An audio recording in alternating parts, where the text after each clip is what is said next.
Welcome to this video lesson on circuit electricity graphs. Now, this is a section that you find that many students struggle with because of the very nature of graphs. They struggle with the nature of graphs. But also, it's a section that's very important because you find, especially in FET, that most of your final exam papers will have a long question on circuit electricity graphs, and very often they will have multiple choice questions that involve some or other graph that comes from circuit electricity. So this is the purpose of this video lesson, is to help you to gain a deeper insight into how to draw these graphs, how to analyze them and extract the necessary information from them, so that you don't need to fear them if you encounter them in your tests and exams. So let's start off with the first type of graph that you could encounter in a test or exam, in particular in grade 10. You might encounter this type of graphing problem. So looking at this one, it states, in a practical investigation, the variable resistor R2, this is a rheostat, so one can physically vary the resistance value of this particular component in the circuit. It is varied, and the reason is in order to produce the following data.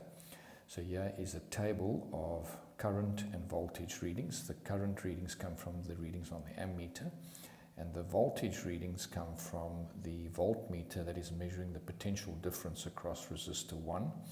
So this column here does not represent the total voltage across the circuit coming from the battery. So this is particularly measuring the volt drop or the potential difference across this resistor. So the first part of the question asks you to plot a voltage versus current graph, and then the second part of the question asks you, using the graph, determine the value of R1. So looking at this, when you're asked in physical science to plot a voltage versus current graph, we use the format in South Africa in physical science that the first variable is the dependent variable. So we're plotting the dependent variable versus the independent variable. Remember, the independent variable is the variable that is changed in a controlled way by the experimenter. Now, when I say controlled, one needs to be careful. I'm not talking about fixing the value of that variable. I'm talking about changing it in a specific way. So you can see in this particular experiment that the experimenter incremented or increased the current readings by 100 milliamperes or milliamps on each of the readings. The voltage here is the dependent variable, and so the value here depends on what the current reading is. Keep in mind in the background what the mechanism that we're using to change the current and voltage readings is by varying the value of the variable resistor or the rheostat. Now, sometimes when learners are asked what is the independent variable, they'll say that it is the rheostat. Now, while you as the experimenter are changing the value of the rheostat, if you're not measuring it quantitatively, in other words, you're not actually measuring, for instance, using a multimeter to measure the ohmage of the rheostat at that particular setting, then we do not include that or view that as an independent variable because we are simply not measuring its value. But what we are measuring here is the current, and even though in this experiment you can either view the voltage as the independent variable by then making sure or trying to increase your voltage values across R1 in a controlled way, which has not been done in this case, and therefore then the current would be the dependent variable. We have, the experimenter here has quite clearly controlled or controlled the increases in the current in a very specific way. So this is the independent variable, this is the dependent variable. So we're going to plot voltage versus current. So let's do that. So now we have our standard graph paper, and I have set it up in landscape so that the longer side is on the x-axis and the shorter side is on the y-axis. That's just a preference that I have. It doesn't have to be that way. You could do it the other way around, with the longer side being on the vertical and the shorter side on the horizontal. That would be portrait. I personally prefer to set my graph paper up in landscape. Now, we are going to, first and foremost, we are going to give this graph a title. So we're going to say it is the graph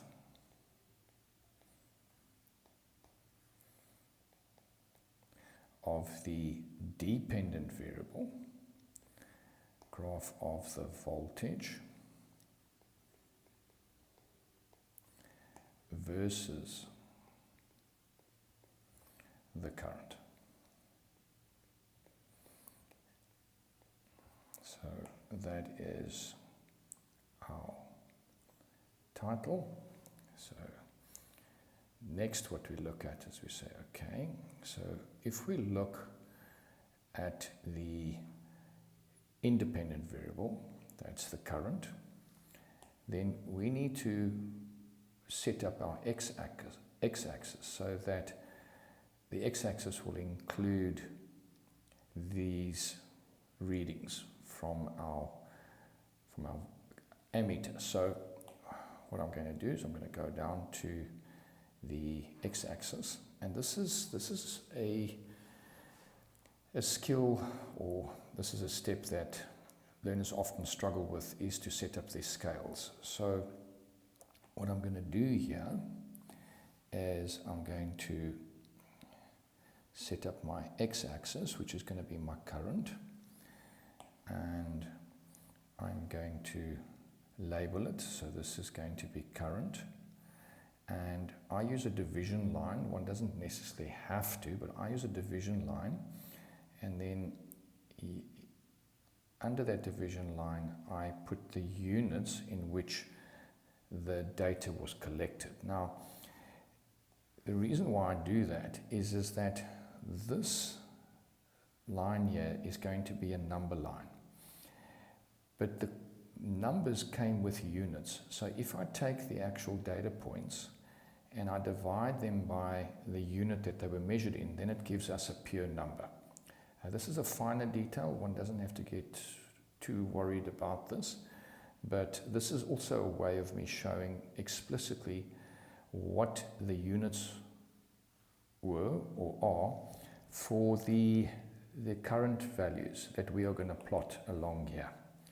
So now I look here and I see, okay, I must have included on this line at least 500 milliamps. Now, when I look at my graph paper, I can see that if I look at these big blocks, I have 1, 2, 3, 4, 5, 6, 7, 8, 9, 10, 11, 12, 13, 14, 15, 16. So I've got more than enough of number line or space in order to include 500 milliamperes. Now, the other thing with graphs is that you would want to try and make them as big as possible. So a rule of thumb that I use is that you want your graph to be such that it's going to take up more than a quarter of your graph paper. So in other words, your x values are going to go past the midpoint on the x-axis, and your y values that you plot are going to go past your midpoint on your y-axis. By doing that, then you're ensuring that you are going to have a graph that is bigger than just fitting it in this little corner, little quadrant here. And when one is plotting data, the bigger your graph, the less effect your error has on whatever you're wanting to calculate. So the bigger your graph, the smaller your errors will be in plotting it. So what I'm going to do, I'm going to use every 2 blocks. I'm going to say those 2 blocks are going to represent 100 milliamps. So each block is going to represent 50. So I'm going to put 0 in here. Right, and then I'm going to make that 100. I'm going to make that 200. I'm going to make that 300. I'm going to make that 400. 500. Can you see my 500 is over halfway on my x-axis, which is what I want. We have 600. We have 700. And I suggest that you always have bigger values included on your x and y axis so that you can extrapolate your data later on when we have plotted the line of best fit. So now, if we look at the dependent variable, the voltage, we can see that the maximum value is 1.48. So looking now at our vertical axis or our y-axis, and I'm going to now go and draw my y-axis in, and I'm sorry about that, and I am going to label it. So this is the voltage, and those values were measured in volts, so we divide by volts to create a pure number line. So we want to fit in 1.48.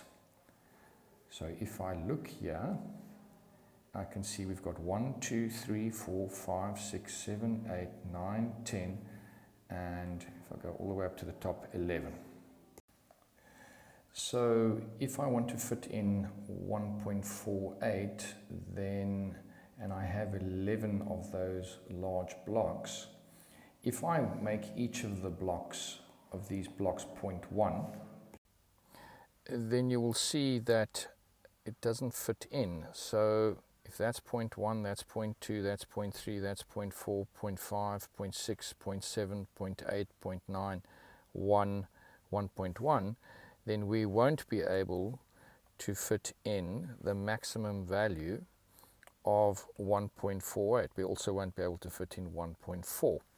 So what I'm going to do is I'm going to then rather make each of the blocks 0.2 volts. So that's going to be 0.2. That's going to be 0.4. This is going to be 0.6. This is going to be 0.8. This is going to be 1. And so we can now see that we are indeed going to fit in the data that we need to fit in. So we now just fill in 1,8, and I would like to draw your attention to the fact that even though the scales on the 2 axes don't need to be the same, they do need to be consistent on each axis. So for instance here on the horizontal axis, each of the 2 blocks represents 100 milliamperes, whereas on the vertical axis each of the big blocks represents 0.2 volts all the way through. So now what we need to do is we now need to plot this data as accurately as possible, on this graph paper. So looking at the first data point, 100 milliamperes and 0.25 volts, what I'm going to do, I'm going to say, okay, 100 milliamperes, I'm going to draw a dotted line up there. Dotted line, 100 milliamperes, and the voltage is 0.25. So if we look here, halfway between 0.4, 0.2 and 0.4 will be 0.3. And halfway between 0.2 and 0.3, this would be 0.3, will be 0.25. So I'm going to now draw a horizontal line through, and where these two lines cross, that is going to be where we are going to represent that data point. Now, let's just talk about how we would want you to represent the data and the data point. Well, I'm sure you will agree with me that when you measure the current using an ammeter, that no matter how good an ammeter you use, it's not going to give you a perfect reading. There will always be some measure of uncertainty and error. So there would be, we would represent this as an error bar or an uncertainty bar. And so what we're saying there is that here where we're representing the reading that was taken of 100 milliamperes, it probably wasn't exactly 100 milliamperes. It's probably somewhere in that region of uncertainty. Now, in the NSC syllabus, we don't actually physically work out what the lengths of those error bars or uncertainty bars should be. We do that in further studies in physics, but we're going to do this qualitatively. We're going to acknowledge that there is a measure of uncertainty in our current readings. The same is true of our voltmeter readings. So we can represent the uncertainty with a vertical error bar. So we, strictly speaking, should represent each point with a dot and the two bars of uncertainty. But what we're going to do is we are rather going to just draw a circle around each data point that acknowledges the uncertainty in the readings of the independent and dependent variable. We can call this area here a region of uncertainty. So now, knowing that, let's now plot the other points. So the next point we want to plot, we've plotted this point, 100 0.25. We're going to plot 200 0.62. So 200 0.62, 200, we go up there, and then we go to 0.62. So if we look at 0.6, we've got between halfway between 0.6 and 0.8 is 0.7. Now 0.62 would be 1/5 of the distance between 0.6 and 0.7, so it would be approximately there. And so what we do now, we draw a horizontal line. I would strongly suggest you use a ruler when you do this, and where the two lines intersect, that is where we're going to draw our point with the region of uncertainty. Then we've now done that point. Let's now go to 300 0.86. 300 0.86, so we're going to go up from 300 and we go all the way up here. Now we go to the voltage values. So okay, 0.8, 0.9 is between 0.8 and 1. We're looking at 0.86. So 0.86 would be approximately 3/5 between 0.8 and 0.9, in other words 0.6. So we're going to roughly there, and you can see there already is an uncertainty. We're not working out exactly 100% accurately, and as you'll see later on, we don't need to. So where those two points cross, those two lines cross, sorry, that is where we're going to put our point and our region of uncertainty. Next, we're going to go to 400 and 1.4. So we go to 400, we go up there, 400, and we are wanting to go to 1.4, so we're going to go quite far up. There we go. and we see 1.4, and it's exactly 1.4. So we're going to go across here, and we are going to now place our point with the region of uncertainty around it. So that is 400, 1.4. And then last but not least is 500, 1.48. So 500 is there. We go up like this. And here is 1.6, and we're looking at 1.48. So 1.5 sits halfway between 1.4 and 1.6. We're looking for 1.48, which will be roughly there. And so now we are going to plot our last point, data point, and our last data point is going to be there.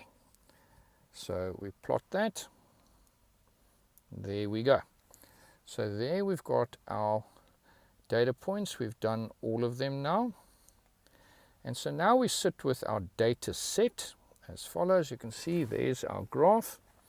And so now what we need to do is we now need to determine and draw in our line of best fit. Now, a line of best fit is drawn in order to show what the trend or the pattern is graphically.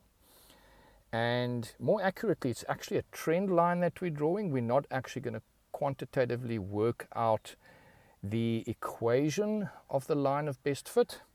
But in the NSC syllabus, we call this trend line a line of best fit. And we're going to use an actual line and not just a curve, because this data has certainly got a linear pattern to it. So if I now take my line tool on this app, then what I'm going to do is I am going to start at 0, 0. I'm going to try and start at 0, 0 and say okay. Now if I look here and I draw this line, it doesn't quite look like it is the average. If I take that line, definitely isn't the average. So I'm going to try and draw a line. You can see this is very qualitative, where it roughly is an average of the data points. Now it should be clear to you that some of the points are further away from the line of best fit than others, and that also speaks to the fact that there are uncertainties, errors and inaccuracies in the investigation. But that's not a problem, because the line of best fit helps to average out, this line of best fit helps us to average out the errors and uncertainties in our measurements. And this is one of the main reasons why we use this technique of graphing. It gives us a visual representation of the pattern or relationship between in this case, the voltage versus current. We can see that as the current increases, the voltage increases as well, and it does it in a nice, well-behaved manner. But it also enables us to see a pattern even though there are errors in the data collection process. And as I've mentioned, it helps us to average out the errors. So now let's consider the mark allocation.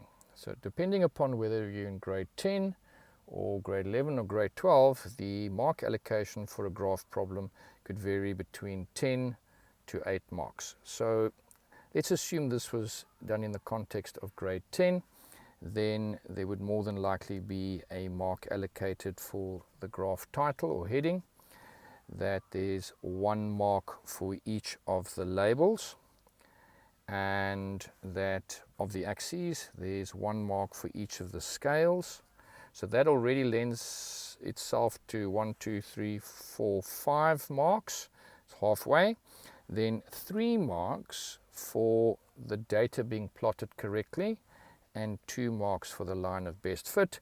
That would give you 10 marks. If this was in the context of a grade 11 or grade 12 problem, then there would probably be only 1 mark for the the axes both being correct and 1 mark for each of the labels of the axes being correct. So now that we have this, we can now analyze it and extract some very important information from this graph that is being asked in part B of this particular problem.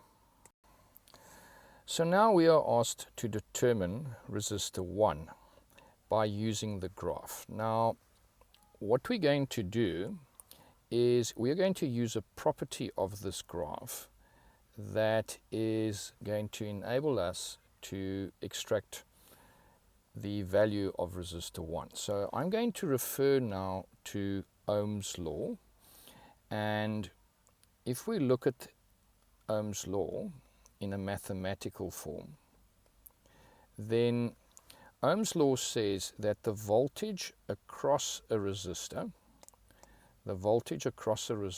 is going to equal the current that passes through the resistor times the resistor. So that's Ohm's law in a mathematical form.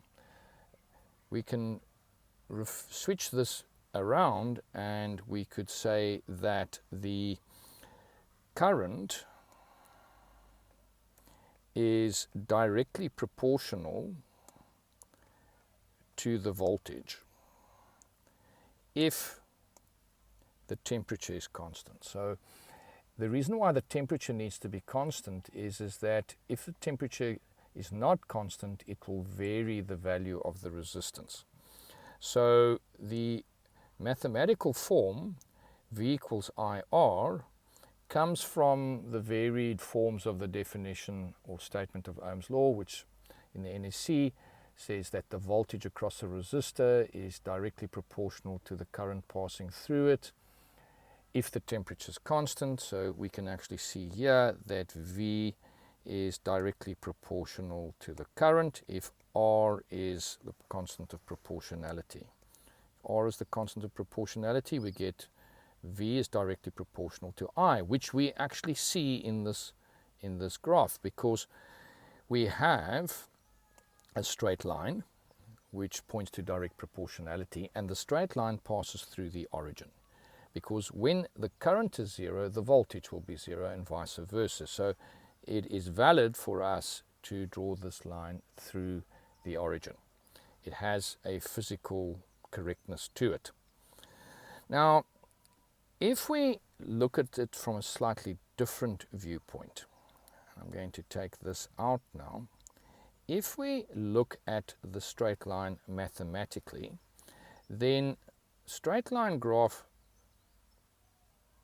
is of the form y equals mx plus c, where c is the y-intercept. Now, in this particular example, the y-intercept is 0, and the v, the dependent variable, the v is to be found on the y-axis. So the y is in actual fact the voltage. So I'm going to, just using my color convention, I'm going to make this y is v, and x is the independent variable on the x-axis, and that I'm going to use, just to be consistent, I'm going to use red for the independent variable. So V equals IR should produce a straight line that has that form. Now, if I rewrite this like this, I'm going to write V equals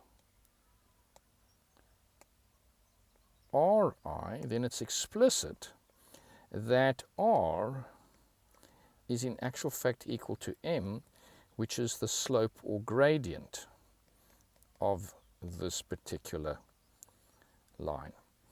And gradient, we've learned, will be the change in y over the change in x, or if we use 2 points, it'll be y2 minus y1. Let me stick with my convention. Y2 minus y1 over x2 minus x1. So that is how we're going to get the resistance. Now in this case, the resistance that we are going to work with is going to be, we're going to determine resistance 1, because the voltage and current readings were for resistor 1. But now we need 2 points, and so this now takes us to a very important aspect of this type of problem, is we must now identify 2 points on the line of best fit, and they don't need to be original data points. As a matter of fact, we don't want them to be.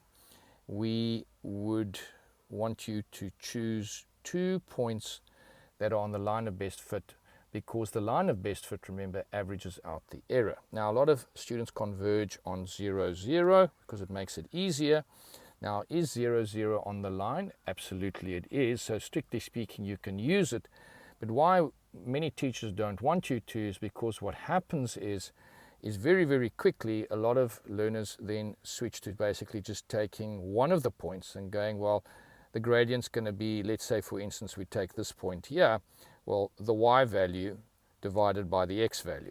Does it give you the correct value? It does, but we would penalize you because then instead of using 2 points, you're using 1 point. Now, what I tell my learners is that I don't want them to use 0, 0. And then they raise their eyebrows and say, why are you making it more difficult for us than necessary? Well, it's because of what I've just explained. We don't want you to be tempted to only use 1 point. So what we're going to do here now is we are going to choose 2 points on the line of best fit. And you can choose any 2, as I've said, just not the origin. So I'm going to choose this point here. I'm going to choose that point there, and I'm going to represent it with a dot and a square. That's going to be my 1 point, and then my other point is going to be up here. I'm going to choose that point there. So now what I'm going to do is I'm going to identify what the x value or the current value is there, so we can see quite clearly that that's 150, and the y value or the voltage value we are now going to project onto the y-axis. And so we now see that it falls there. Now we just need to work out, what does this block represent? Well, if we look here, between 0.4 and 0.6 is 0.2, and if we divide 0.2 by 1, 2, 3, 4, 5 equal blocks, then 0.2 divided by 5 is going to give us 0.04. So this is going to be 0.44, 0.548, 0.52, 0.56 and 0.6. So this here is in actual fact 0.44. So if I put it into the traditional XY format, then this point, let me call this point point A. Point A is going to be 150 amperes, and the Y value, as we said, was going to be 0.44 volts. And so we can think of this as X1, Y1. And then if we look at the other chosen point, we look there and we project downwards to the x-axis, we see that this is going to be 350. It's halfway between 300 and 400.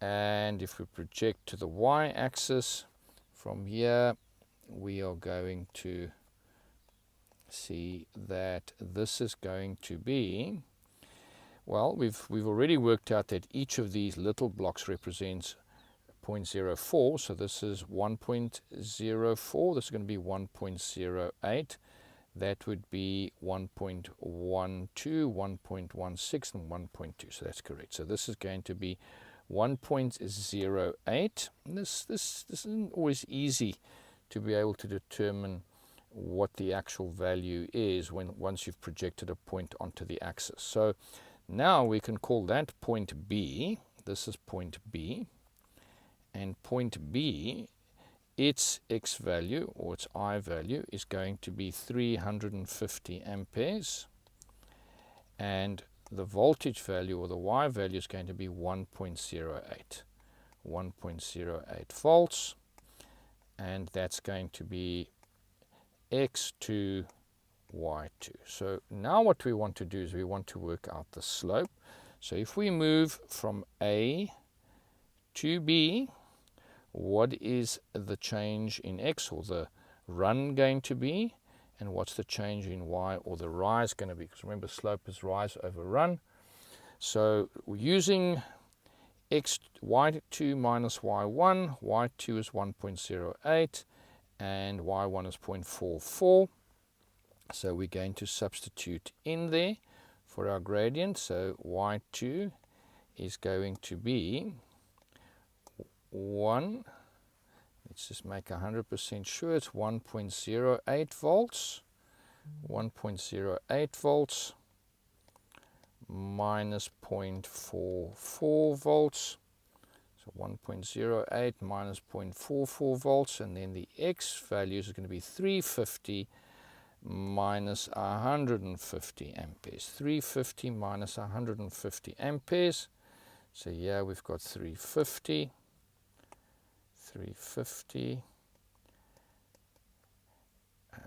milliamperes minus 150 milliamperes.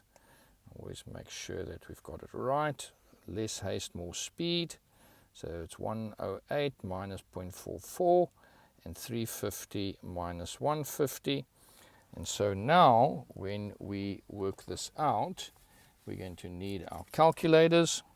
And so searching for our calculator, we're now going to get that if we look at 1.08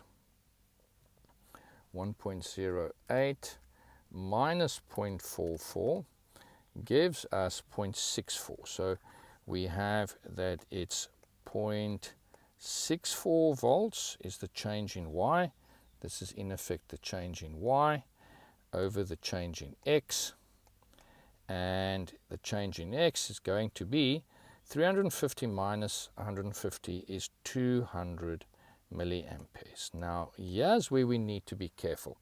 Because remember, with Ohm's law, when we work with Ohm's law, the current needs to be in amperes, the resistance in ohms, and the voltage in volts. So we need to convert the milliamperes to amperes by dividing by 1,000. So this is going to be 0.64 volts divided by 2 amperes. We've divided by 1,000 there because there's 1,000 milliamperes in an ampere. So if we say 0.64 divided by 0.2, then we get that the resistance R1 is equal to 3,2 ohms. And so what we have done is, by working out the gradient of this line of best fit, we've in actual fact, by working out the gradient of the line of best fit, we've worked out the average gradient of this data. So instead of trying to use one of the points, let's say for instance, let's say we used this point and took the V over I value, the Y over X, we would get a less accurate value because it is not on the line of best fit. Its errors have not been averaged out with the rest of the data. And so this is a very, very important skill and method that we have covered in this particular problem. And we are going to use the gradient method to determine important quantities in other graphs. We do this in the photoelectric effect section of this syllabus. We're also going to do it when we look at EMF and internal resistance in the next video lesson. We've also done it in the lower grades, where we've worked out the average gravitational constant from data of weight versus mass. So this is a very important scientific skill in NSC physical science, both physics and chemistry. So I hope that this has helped you, and we are now going to move on to what you're going to encounter in grade 12 matric NSC exams, and that is graphs which involve EMF and internal resistance of batteries in electrical circuits.